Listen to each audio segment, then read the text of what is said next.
Good afternoon, everyone. Welcome to today's press conference regarding the 2024 NATO Summit. We thank you for coming out today, and we are looking forward to having you help us to assist with communicating with the public in regards to this event. Following remarks by our speakers today, there will be an opportunity for questions.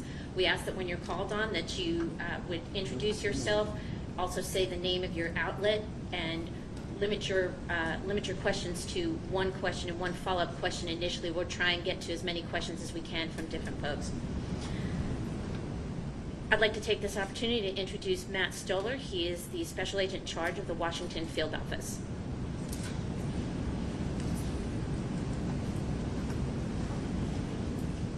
Good afternoon, everyone. Thank you all for being here. I'm Special Agent Matt Stoller. I'm the Special Agent in charge of the Secret Service's Washington Field Office.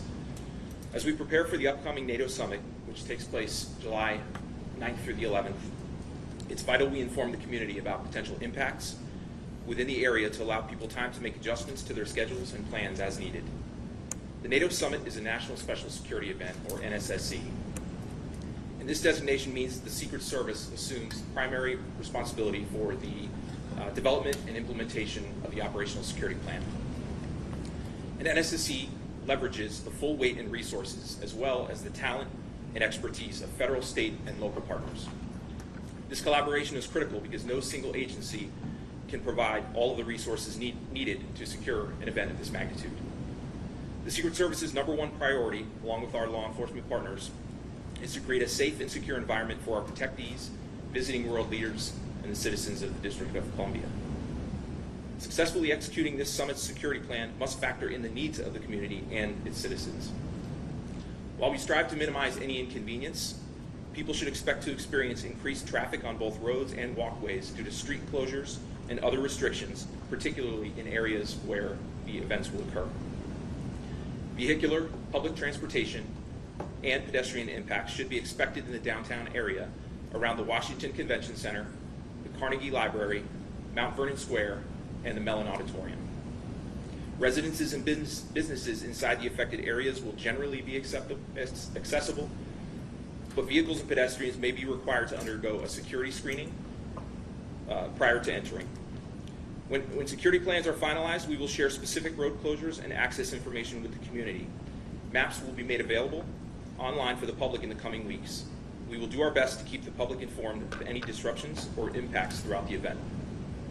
As we fine-tune the security plan, Secret Service Washington Field Office personnel are engaging with area businesses and residents to inform them of potential impacts and hear their concerns. As part of these outreach efforts, we have a meeting with community members scheduled for tomorrow evening. Washington, D.C. is uniquely accustomed to hosting world events, and significant planning, training, and coordination has gone into ensuring that each individual agency is prepared to respond to any situation. This event is truly a collaborative effort, and I'm grateful for the partnerships we have with the agencies represented here today and many others who help support the mission. That said, it is my pleasure to introduce Chief Pamela A. Smith of the D.C. Metropolitan Police Department. Thank you. Thank you, Matt. Thank you, Special Agent in Charge Stoller. Good afternoon. I'm Pamela A. Smith, the Chief of Police for the Metropolitan Police Department, and thank you all for coming today.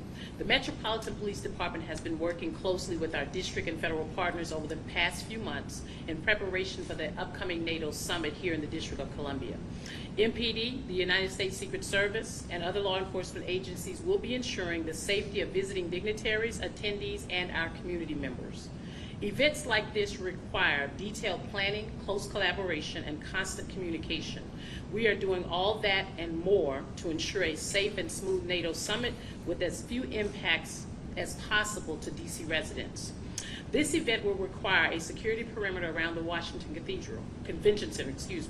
Numerous road closures and parking restrictions will be in place. This perimeter will be established shortly before the start of the summit on July 9th and will remain through July 12th. Businesses and residents within the closure zone will be accessible, but vehicles and pedestrians will need to enter from certain locations and be subject to security screenings. I want business owners and residents to be rest assured that we are working to minimize impacts while balancing the security for the event. Community outreach teams from the Secret Service, HSEMA, and MPD will be contacting businesses in the upcoming weeks to ensure all of your questions are answered. Impacts will expand beyond the convention center. Events related to NATO are planned in other locations around the city, including the Federal Triangle. With dozens of heads of states in the area, there will be a notable increase in motorcade volume and security presence outside of hotels and various embassies. We are expecting a significant increase in traffic downtown, so please plan alternate routes ahead of time. We recommend commuters use the Metro transit system to get around town. I ask everyone to exercise patience and remember that these security protocols are in place to keep everyone safe. With these types of high-profile meetings, we may see an increase in First Amendment demonstrations relating to this event. Also, the Metropolitan Police Department supports individuals peacefully exercising their First Amendment rights, but we will not tolerate violence of any kind, and offenders will be held accountable. Hosting events is nothing new for Washington, D.C., and I want to assure all Washingtonians that the Metropolitan Police Department is prepared for the NATO Summit and will continue to work closely with our partners to ensure its security. As we finalize the security plans with our law enforcement partners in the coming weeks, we will be hosting updates and specific road closures on our website at nsse.dc.gov and on our social media platforms. We also need the community's help. The public is a partner in keeping our city safe. I want to remind everyone, if you see something, say something. If you see something suspicious or if something doesn't seem right, please let us know. For immediate threats, we ask that you call 911. For other tips, call our real-time crime center at 202-727-9099 or text us anonymously at 50411. Thank you, and I'll now turn it over to Assistant Director in Charge, David Sundberg from FBI's Washington Field Office.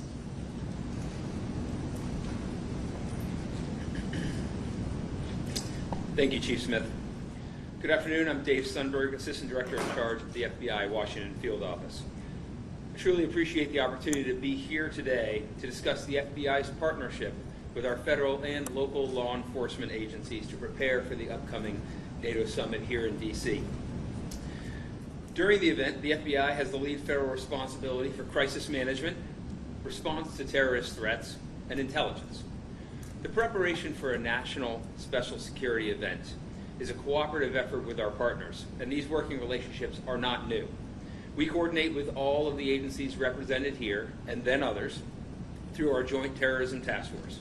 We have routinely planned, prepared, and trained for multiple events such as this in prior years. Leading up to and during the NATO Summit, FBI intelligence analysts will be working to assess and share intelligence with our partners to ensure the safety of all attendees and participants. During the event, the FBI has the lead in working to prevent terrorist attacks. We will assess any information and intelligence received and work with our partners to quickly and safely resolve any issues.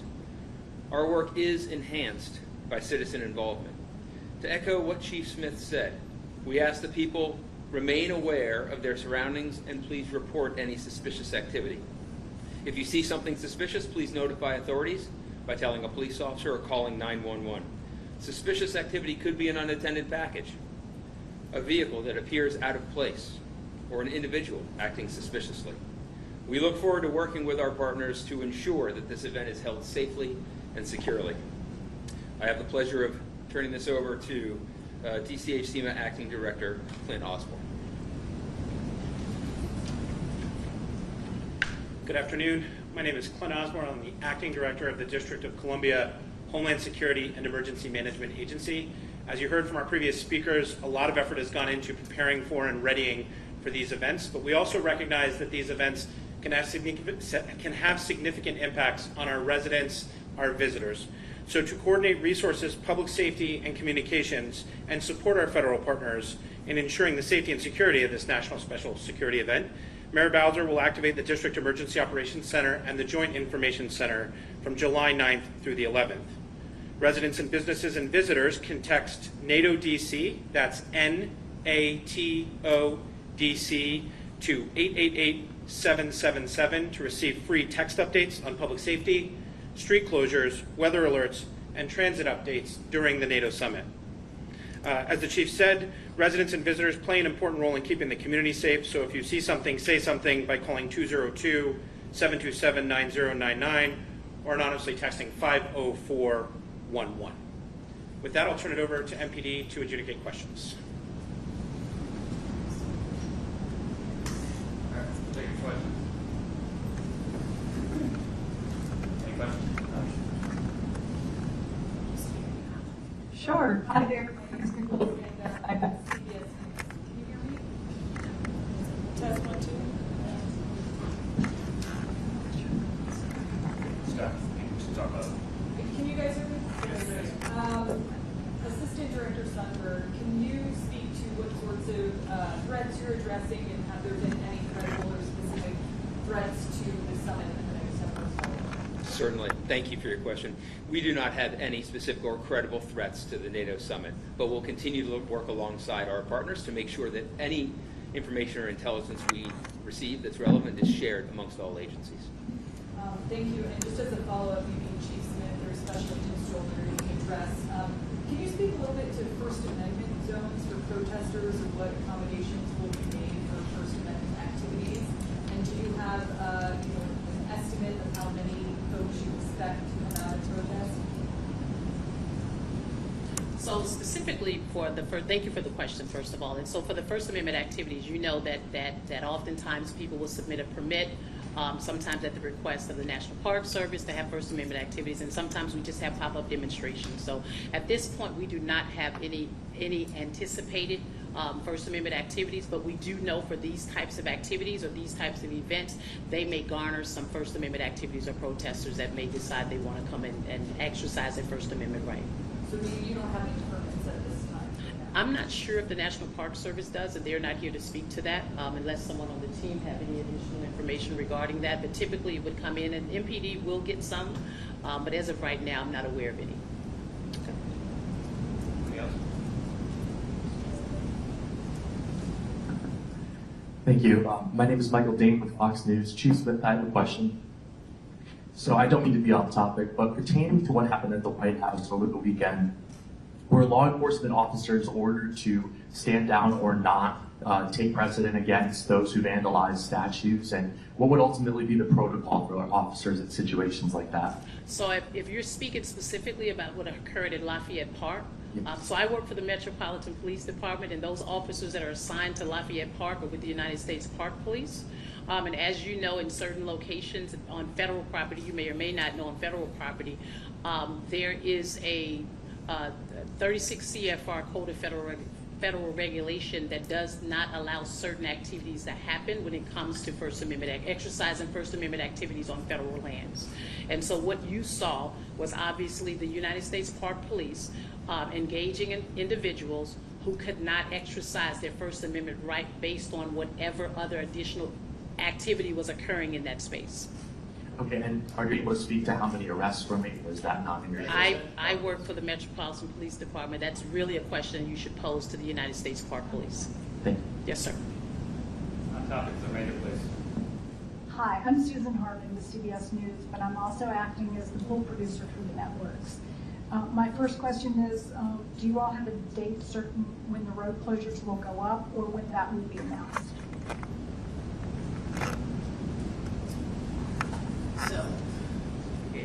So as of right now, we do not have that information available, but there will be another press conference, if I'm not mistaken, on July 1 that will provide that information for anyone who is in really need of that information regarding the specific road closures. And have a follow-up. Where's the briefing emergency location going to be? Would it be here or somewhere else? If you get to do one. We appreciate you being part of our pre-event exercise. We will do briefings out of this space during the event.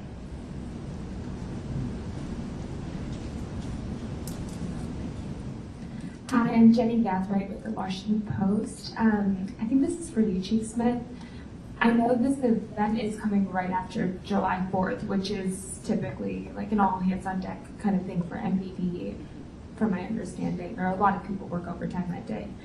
So are you at all concerned, like about this sort of corridor and the sort of workload that MPD officers might be experiencing during that time? I am not, because if I'm not mistaken, NATO is between July 9th and I think July 11th. We do have a couple of days break right after July 4th, and I don't think we're doing a all hands on deck activation. We have our Special Operations Division that is assigned to events such as the NATO Summit, so the majority of our workforce will have an opportunity to have a rest work cycle. Thank you. Yes, ma'am. That's one. Okay, Tracy. Beatrice Peterson, ABC News. I was wondering if you could just quantify for the public how massive this is going to be. DC has a lot of large-scale events such as World Bank, IMF.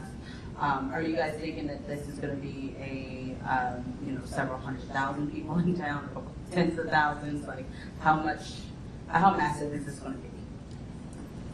It's going to be a fairly large scale. So there's 32 member nations in NATO, and then there's 5 additional partner nations.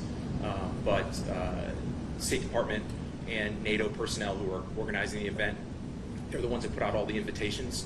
I don't know what the status of those invitations are, but my understanding is that they've all been invited, them and the members and their spouses as well. So it will be a large magnitude event. There'll be a lot of, I believe, one of the other speakers mentioned the number of motorcades and some of the other security footprint and all of that. So it is going to be somewhat sizable. So, but I just don't have numbers. And should the public Okay. Should the public be ready for rolling, I guess, road closures, being that there's going to be a lot of high-level delegates and officials in town? Yeah, in terms of describing what the closures may look like, I can't go into those details just because we'll have to flex depending upon what's happening. But yes, there will be significant traffic impacts in a variety of areas throughout the city because, as was mentioned, there are a number of locations that will house events for the NATO Summit. Let's take the last one.